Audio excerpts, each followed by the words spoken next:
Jack Tuckner here. It's March 24th, 2020. I'm in New York. I'm an employment lawyer in New York where we're currently the epicenter of the coronavirus. We have more than half of the United States cases. We have more than 5% of the world's cases. It's a big challenge we're all facing. And regarding pregnancy issues, I know I represent many pregnant women.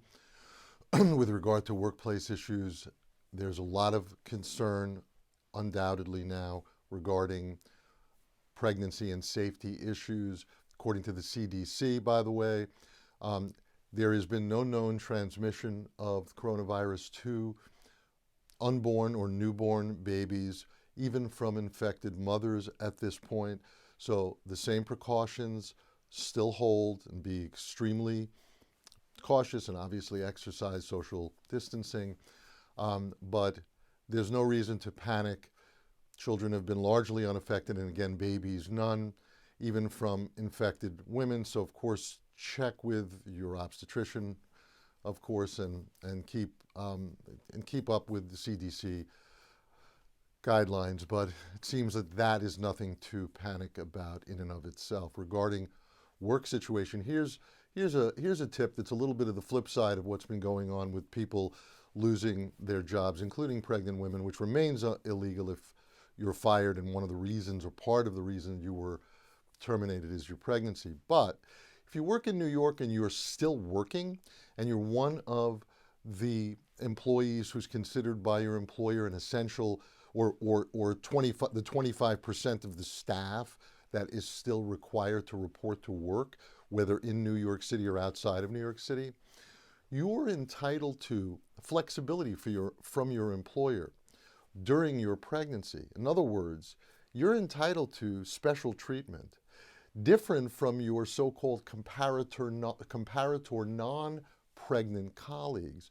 You're entitled to a conversation, a dialogue with your employer about your pregnancy issues, currently the risks to you and your unborn child from this pandemic. You're also entitled to flexibility just because of the known limitations of your pregnancy. So if you're still required to commute to the workplace, this would be, and you don't want to, this would be the time to raise this issue formally, in writing, preferably with your employer, about your request for what's known as a reasonable accommodation of your pregnancy.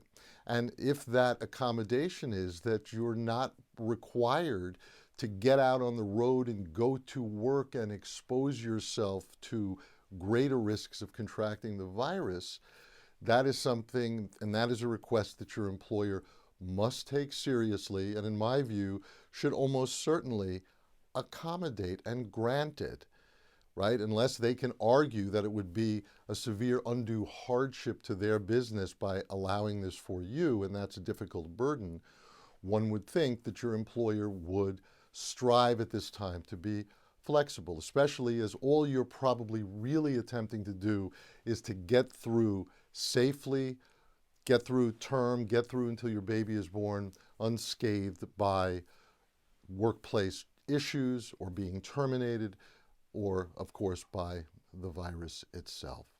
I'll be back here tomorrow to answer other questions that have been arising daily regarding the confusing patchwork of new extended leave laws, federal and state, and I'll try to answer all those questions. If you have a particular question, you can hit me up right here on LinkedIn or shoot me an email at jtuckner@womensrightsny.com. Oh, and by the way, I'm not immune from the panic and anxiety we're all feeling. If you're interested, I posted down below a link to a 20-minute video from spiritual teacher Eckhart Tolle that I found particularly calming, because we all have to find a way to not live with that panic of our thoughts about what may occur, because can't live that way. And the anxiety and the stress, particularly for pregnant women, is really unnecessary, right? On a moment-to-moment basis, we have to find some kind of a space where we're not living in constant dread. So Perhaps someone will actually click on it and find it helpful. Please let me know if you do, or feel free to share it. We all need a little bit of help in that regard these days too.